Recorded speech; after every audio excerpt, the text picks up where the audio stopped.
Mga katrops, welcome back ulit sa aking channel, Sports React PH. At ngayon nga ay pag-uusapan natin ang balitang nagbabala na nga po agad si Jimmy Butler sa Golden State Warriors. Pag-uusapan na rin nga natin dito sa ating panibagong video, ang balitang posibleng pagkuha ulit ng Los Angeles Lakers kay Miles Turner.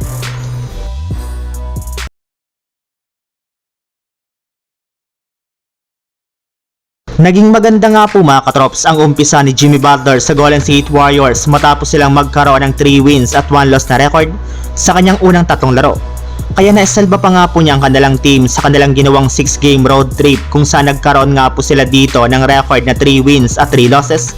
Ibig sabihin, kahit man nga po kakasali pa lang nito sa GSW ay malaki na nga po agad ang kanyang impact, lalo pat hindi na nga po masyadong natataranta ang kanilang team sa mga crucial minutes ng game.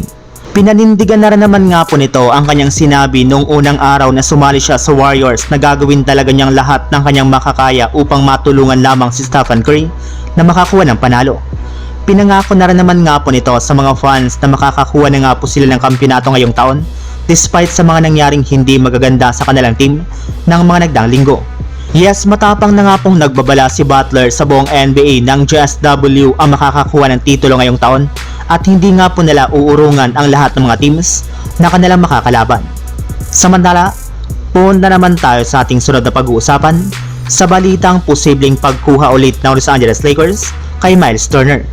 Kagaya nga po ng napag-usapan natin mga katrops, hindi para naman nga po na isa sa katuparan ng Lakers ang hiling ni Doncic na kumuha sila ng isang bagong center na merong athleticism at merong galaw sa ilalim ng basket. Pero ayon nga po sa isang NBA insider, dahil nga po halos wala nang available ngayon na magagaling na big man sa free agency at buyout market ay maaari nga po na kunin na lang nila ito sa darating na off-season. At kabilang sa mga tinitingnan nga po nilang center na pwede nga po nilang makuha ay si Andre Drummond ng Philadelphia 76ers o kung hindi naman ay si Miles Turner ng Indiana Pacers. Yes, hindi nga po kayo nagkakamali sa inyong narinig. Temporary center lang naman nga po ang kinuha nilang big man na si Alex Len na hindi rin naman nga po ganun kagandahan ang laro nito.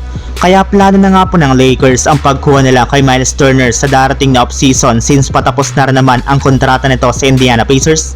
Ibig sabihin, magiging madali na lamang nga po para sa Lakers ang pagkuha sa kanya sa darating na off-season. At iyan nga po ang pinakaplano ngayong gawin ni Rob Pelinka para mapalakas pa nilang lalo ang kanilang lineup. So yun lang mga katrops, ang handog kong story ngayong araw. Sana nag-enjoy kayo, please like and subscribe my YouTube channel, Sports React PH para sa iba pang story at update patungkol sa NBA. Kita-kits muli sa ating susunod na video.